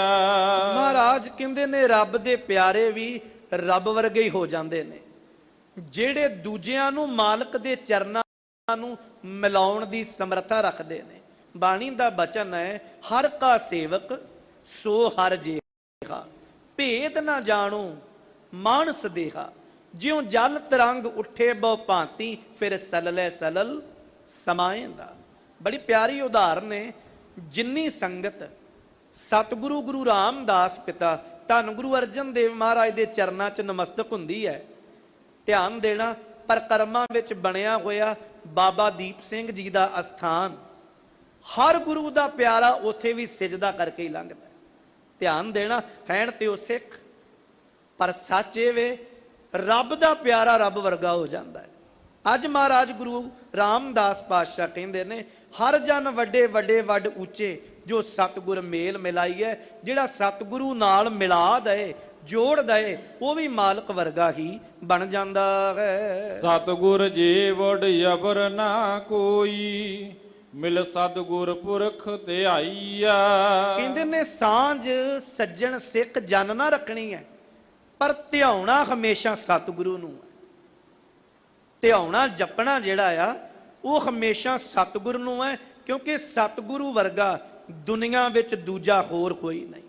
ਸਤਿਗੁਰ ਵੱਡਾ ਕਰ ਸਲਾਹੀ ਹੈ, ਜਿਸ ਵਿੱਚ ਵੱਡੀਆਂ ਵਡਿਆਈਆਂ ਉਸ ਮਾਲਕ ਦੀ ਸਦਾ ਸਿਫਤ ਸਲਾਹ ਕਰਨੀ ਹੈ। ਸਤਿਗੁਰ ਸਰਨ ਪਰੇ ਤਿਨ ਪਾਇਆ, ਮੇਰੇ ਠਾਕੁਰ ਲਾਜ ਰਖਾਈਆ। ਕਹਿੰਦੇ ਨੇ ਜਿਹੜੇ ਗੁਰੂ ਦੀ ਸ਼ਰਨ ਵਿੱਚ ਜੁੜ ਜਾਂਦੇ ਨੇ, ਮਾਲਕ ਦੇ ਦਰ ਨਾਲ ਆਪਣੀ ਸਾਂਝ ਬਣਾ ਲੈਂਦੇ ਨੇ, ਗੁਰੂ ਹਮੇਸ਼ਾ ਉਹਨਾਂ ਦੀ ਪੱਤ ਕੱਜ ਲੈਂਦਾ ਹੈ, ਗੁਰੂ ਉਹਨਾਂ ਦੀ ਹਮੇਸ਼ਾ ਲਾਜ ਰੱਖਦਾ ਹੈ, ਕਿਉਂਕਿ ਗੁਰੂ ਦਾ ਬਿਰਦ ਹੀ ਮਾਂ ਬਾਪ ਵਰਗਾ ਹੈ। ਜੈਸਾ ਬਾਰਕ ਭਾਏ ਸੁਭਾਈ, ਲੱਖ ਅਪਰਾਧ ਕਮਾਵੇ, ਕਰ ਉਪਦੇਸ਼ ਝਿੜਕੇ ਬਹੁ ਭਾਂਤੀ, ਬੌੜ ਪਿਤਾ ਗਲ ਲਾਵੇ, ਪਿਛਲੇ ਔਗਣ ਬਖਸ਼ ਲਏ ਪ੍ਰਭ ਆਗੇ, ਮਾਰਗ ਪਾਵੇ। ਮੈਲੇ ਤੋਂ ਮੈਲਾ ਵੀ ਜਿੱਦਣ ਗੁਰੂ ਦੇ ਦਰ ਦਾ ਹੋ ਜਾਏ, ਗੁਰੂ ਦੀ ਇੱਕ ਨਜ਼ਰ ਜਨਮਾਂ ਜਨਮਾਂ ਦੇ ਮੈਲ ਨੂੰ ਧੋ ਦਿੰਦੀ ਹੈ ਤੇ ਸਤਿਗੁਰੂ ਆਪਣੇ ਸਿੱਖ ਦਾ ਜੀਵ ਦਾ ਪਰਦਾ ਕੱਜ ਲੈਂਦੇ ਹਨ। ਇਕ ਆਪਣਾ ਸੁਆਏ ਆਏ ਬਾਹੇ ਗੁਰ ਆਗਾ, ਜਿਉ ਬਗੁਲ ਸਮਾਦ ਲਗਾਈਆ। ਬੜਾ ਪਿਆਰਾ ਮਹਾਰਾਜ ਬਚਨ ਕੀਤਾ। ਸਤਿਗੁਰੂ ਕਹਿੰਦੇ ਨੇ ਸਾਰਿਆਂ ਦਾ ਆਉਣਾ ਇੱਕੋ ਜਿਹਾ ਨਹੀਂ ਹੈ, ਕੋਈ ਗੁਰੂ ਨਾਲ ਵੀ ਚਲਾਕੀਆਂ ਹੀ ਕਰਦੇ ਨੇ। ਮਾਫ ਕਰਨਾ, ਸੰਸਾਰ 'ਚ ਹੋ ਸਕਦਾ ਚਲਾਕੀ ਚੱਲ ਜਾਏ, ਪਰ ਗੁਰੂ ਦੇ ਦਰ ਨਹੀਂ। ਸਹਿਸ ਸਿਆਣਪਾ ਲੱਖ ਹੋਏ ਤਾਂ ਇੱਕ ਨਾ ਚੱਲੇ ਨਾਲ, ਜਿਹੜਾ ਬੀਜ ਬੀਜਿਆ ਉਗਣਾ ਉਹੀ ਹੈ। ਪਿਤਾ ਗੁਰੂਦੇਵ ਕਹਿੰਦੇ ਨੇ ਕੁਝ ਸਵਾਰਥੀ ਵੀ ਨੇ, ਸਿਰਫ ਸਵਾਰਥ ਨੂੰ ਰੱਖ ਕੇ ਅੱਗੇ ਹੋ ਬਹਿਣਾ। ਅੱਗੇ ਹੋ ਕੇ ਬਹਿਣ ਦਾ ਮਤਲਬ ਇਹ ਨਹੀਂ ਵੀ ਮਾਲਕ ਦੇ ਨਜ਼ਦੀਕੀ ਗੱਲ, ਅੱਗੇ ਹੋ ਕੇ ਆਪਣਾ ਆਪ ਦਿਖਾਉਣਾ, ਪ੍ਰਗਟ ਕਰਨਾ। ਮਹਾਰਾਜ ਕਹਿੰਦੇ ਨੇ ਉਹਨਾਂ ਦਾ ਜੀਵਨ ਜਿਹੜਾ ਹੈ ਉਹ ਕਾਂ ਵਰਗਾ ਹੈ, ਬਗਲੇ ਵਰਗਾ ਹੈ। ਉਹਨਾਂ ਦੀ ਜ਼ਿੰਦਗੀ ਬਗਲੇ ਦੀ ਸਮਾਧੀ ਵਰਗੀ ਹੈ। ਬਗੁਲਾ ਕਾਗ ਨੀਚ ਕੀ ਸੰਗਤ, ਜਾਏ ਕਰੰਗ ਬਿਖੂ ਮੁਖ ਲਾਈਆ। ਬਗਲੇ ਤੇ ਕਾਂ ਦੀ ਜਿਹੜੀ ਸੰਗਤ ਹੈ ਉਹ ਬੜੀ ਨੀਚ ਆ। ਐਵੇਂ ਉਹ ਲੋਕ ਦਰ ਆਏ ਵੀ ਪ੍ਰਵਾਨ ਨਹੀਂ ਜਿਨ੍ਹਾਂ ਦਾ ਹਿਰਦਾ ਮੈਲ ਨਾਲ ਭਰਿਆ ਹੋਇਆ। ਸਤਿਗੁਰੂ ਆਖਦੇ ਨੇ, ਸਭ ਕੋ ਨਿਵੈ ਆਪ ਕੋ ਪਰ ਕੋ ਨਿਵੈ ਨਾ ਕੋਏ, ਧਰ ਤਰਾਜ਼ੂ ਤੋਲੀਐ ਨਿਵੇਂ ਸੋ ਗੌਰਾ ਹੋਏ। ਅਪਰਾਧੀ ਦੂਣਾ ਨਿਵੈ ਜਿਉ ਹੰਤਾ ਮਿਰਗਾਏ, ਸੀਸ ਨਿਵਾਇਆ ਕਿਆ ਥੀਐ ਜਰ ਦੇ ਕਸੁੱਦੇ ਜਾਏ। ਹਜ਼ੂਰ ਕਹਿੰਦੇ ਨੇ ਬਗਲੇ ਤੇ ਕਾਂ ਦੀ ਸੰਗਤ ਹੀ ਨੀਚ ਹੈ, ਪਰ ਗੁਰੂ ਹਿਰਦੇ ਦੀਆਂ ਜਾਣਨ ਵਾਲਾ ਹੈ। ਸਤਿਗੁਰੂ ਦੇ ਕੋਲ ਕਲਗੀਧਰ ਮਹਾਰਾਜ ਕੋਲ ਬਹਾਦਰ ਸ਼ਾਹ ਹੱਥ ਜੋੜ ਕੇ ਕਹਿੰਦਾ, ਮਹਾਰਾਜ ਆਪਣੇ ਚਰਨਾਂ ਨਾਲ ਜੋੜ ਲਓ। ਸਤਿਗੁਰੂ ਨੇ ਇੱਕ ਸਿੱਕਾ ਦੇ ਕੇ ਆਖਿਆ, ਬਹਾਦਰ ਸ਼ਾਹ ਜਾ ਬਾਜ਼ਾਰੋਂ ਕੁਝ ਦਾ ਲੈ ਕੇ ਆ। ਕੁਝ ਸਮੇਂ ਬਾਅਦ ਮੁੜ ਕੇ ਆ ਕੇ ਬਹਾਦਰ ਸ਼ਾਹ ਕਹਿੰਦਾ, ਮਹਾਰਾਜ ਇਹ ਸਿੱਕਾ ਚੱਲਿਆ ਨਹੀਂ, ਇਹਦੀ ਚਾਂਦੀ ਖੋਟੀ ਹੈ। ਸਤਿਗੁਰੂ ਕਹਿੰਦੇ, ਫਿਰ ਕੀ ਹੋਇਆ, ਚਾਂਦੀ ਖੋਟੀ ਹੈ, ਪਰ ਇਹਦੇ ਉੱਤੇ ਜਿਹੜੀ ਇਬਾਰਤ ਲਿਖੀ ਹੈ ਉਹ ਪਾ ਕੇ ਕੁਰਾਨ ਮਜੀਦ ਦੀ ਹੈ। ਬਹਾਦਰ ਸ਼ਾਹ ਕਹਿੰਦਾ, ਮਹਾਰਾਜ ਕੁਰਾਨ ਦੀ ਆਇਤ ਕੁਝ ਨਹੀਂ ਕਰ ਸਕਦੀ ਜਿੰਨਾ ਚਿਰ ਚਾਂਦੀ ਖੋਟੀ ਹੈ। ਹਜ਼ੂਰ ਕਹਿੰਦੇ ਨੇ, ਜਿੰਨਾ ਚਿਰ ਤੇਰਾ ਹਿਰਦਾ ਖੋਟਾ ਹੈ ਤੇਰੀ ਜ਼ਬਾਨ ਦੇ ਬੋਲ ਕਦੇ ਪ੍ਰਵਾਨ ਨਹੀਂ ਹੋ ਸਕਦੇ। ਕਹਿਣ ਲੱਗਾ, ਮਹਾਰਾਜ ਮੇਰਾ ਹਿਰਦਾ ਕਿਉਂ ਖੋਟਾ? ਹਜ਼ੂਰ ਕਹਿੰਦੇ, ਆਇਆ ਸੰਗਤ ਵਿੱਚ ਤੂੰ ਬਾਅਦ ਚ ਹੈ, ਪਰ ਸਾਡਾ ਸਿੱਖ ਭਾਈ ਜਵਾਹਰ ਸਿੰਘ ਜੜੀਆ ਬੈਠਾ ਹੈ, ਉਹਦੀ ਛੋਟੀ ਜੀ ਸੁਪੁੱਤਰੀ ਵੱਲ ਵੇਖ ਕੇ ਤੇਰਾ ਮਨ ਪਹਿਲਾਂ ਮੈਲਾ ਹੋ ਗਿਆ, ਤੂੰ ਗੁਰੂ ਕੋਲੋਂ ਕੀ ਮੰਗੇਗਾ? ਯਾਦ ਰੱਖਿਓ, ਆਉਣਾ ਸਭ ਦਾ ਇੱਕੋ ਜਿਹਾ ਨਹੀਂ। ਹਿਰਦਾ ਮੈਲ ਨਾਲ ਭਰਿਆ ਤੇ ਹਜ਼ੂਰ ਕਹਿੰਦੇ ਨੇ ਉਹ ਜ਼ਿੰਦਗੀਆਂ ਪ੍ਰਵਾਨ ਨਹੀਂ ਹੁੰਦੀਆਂ। ਨਾਨਕ ਮੇਲ ਮੇਲ ਪ੍ਰਭ ਸੰਗਤ, ਮਿਲ ਸੰਗਤ ਹੰਸ ਕਰਾਈਆ। ਸਤਿਗੁਰੂ ਸੰਪੂਰਨਤਾ ਕਰਦਿਆਂ ਸ਼ਬਦ ਦੀ ਕਹਿੰਦੇ ਨੇ, ਦਾਤਾ ਐਸੀ ਸੰਗਤ ਦਿਓ, ਐਸਾ ਪਿਆਰ ਬਖਸ਼ ਦਿਓ, ਸਾਡਾ ਜੀਵਨ ਤੇਰੇ ਚਰਨਾਂ ਨਾਲ ਜੁੜ ਕੇ ਹੰਸਾਂ ਵਰਗਾ ਬਣ ਜਾਏ। ਹੰਸਾਂ ਹੀਰਾ ਮੋਤੀ ਚੁਗਣਾ ਬੱਗ, ਡੱਡਾਂ ਭਾਲਣ ਜਾਵੇ। ਰੱਬ ਦੇ ਪਿਆਰਿਆਂ ਦੀ ਸੰਗਤ ਜੀਵਨ ਨੂੰ ਪਾਰ ਲਾ ਦਿੰਦੀ ਏ। ਸਤਿਗੁਰੂ ਮਹਾਰਾਜ ਸੱਚੇ ਪਾਤਸ਼ਾਹ ਰਹਿਮਤ ਕਰਨ। ਸੋਢੀ ਸੁਲਤਾਨ ਸਤਿਗੁਰੂ ਗੁਰੂ ਰਾਮਦਾਸ ਦੇ ਦਰ ਤੇ ਆਇਆ ਸਾਰੀ ਸੰਗਤ ਦੀ ਹਾਜ਼ਰੀ ਪ੍ਰਵਾਨ ਹੋਵੇ। ਵਿਚਾਰਾਂ ਕਰਦਿਆਂ ਬੇਅੰਤ ਭੁੱਲਾਂ ਦੀ ਖਿਮਾ, ਸ਼ੁਕਰਾਨਾ ਧੰਨਵਾਦ ਸਤਿਗੁਰੂ ਜੀ ਦੇ ਦਰ ਕਰਦਾ ਸ਼੍ਰੋਮਣੀ ਗੁਰਦੁਆਰਾ ਪ੍ਰਬੰਧਕ ਕਮੇਟੀ ਦਾ ਅਤੀ ਸਤਿਕਾਰਯੋਗ ਸਿੰਘ ਸਾਹਿਬ ਗਿਆਨੀ ਜਗਤਾਰ ਸਿੰਘ ਜੀ ਮੁੱਖ ਗ੍ਰੰਥੀ, ਜੋ ਆਪ ਰੱਬ ਵਰਗੀਆਂ ਸੰਗਤਾਂ ਦੇ ਚਰਨ ਪਰਸਣ ਦਾ ਸੁਭਾਗ ਬਖਸ਼ਿਸ਼ ਕਰਦੇ ਨੇ। ਆਓ ਪਾਵਨ ਸ਼ਬਦ ਦੇ ਬਚਨਾਂ ਨੂੰ ਇੱਕ ਵਾਰ ਫਿਰ ਪੜ੍ਹੀਏ ਜੀ। ਬਗੁਲਾ ਕਾਗ ਨੀਚ ਕੀ ਸੰਗਤ, ਜਾਏ ਕਰੰਗ ਬਿਖੂ ਮੁਖ ਲਾਈਆ। ਨਾਨਕ ਮੇਲ ਮੇਲ ਪ੍ਰਭ ਸੰਗਤ, ਮਿਲ ਸੰਗਤ ਹੰਸ ਕਰਾਈਆ। ਵਾਹਿਗੁਰੂ ਜੀ ਕਾ ਖਾਲਸਾ, ਵਾਹਿਗੁਰੂ ਜੀ ਕੀ ਫਤਿਹ। ਵਾਹਿਗੁਰੂ ਜੀ ਕਾ ਖਾਲਸਾ, ਵਾਹਿਗੁਰੂ ਜੀ ਕੀ ਫਤਿਹ। ਸ਼ੇਰੇ ਪੰਜਾਬ ਗੁਰਬਾਣੀ YouTube ਚੈਨਲ ਨੂੰ ਵੱਧ ਤੋਂ ਵੱਧ ਸਬਸਕ੍ਰਾਈਬ ਕਰੋ ਤੇ ਇਸ ਤੇ ਗੁਰਬਾਣੀ ਸ਼ਬਦ ਕੀਰਤਨ ਤੇ ਇਤਿਹਾਸ ਨਾਲ ਵੱਧ ਤੋਂ ਵੱਧ ਜੁੜ ਕੇ ਆਨੰਦ ਮਾਣੋ ਤੇ ਆਪਣੀ ਜ਼ਿੰਦਗੀ ਨੂੰ ਸਫਲ ਕਰੋ। ਵਾਹਿਗੁਰੂ ਜੀ ਕਾ ਖਾਲਸਾ, ਵਾਹਿਗੁਰੂ ਜੀ ਕੀ ਫਤਿਹ।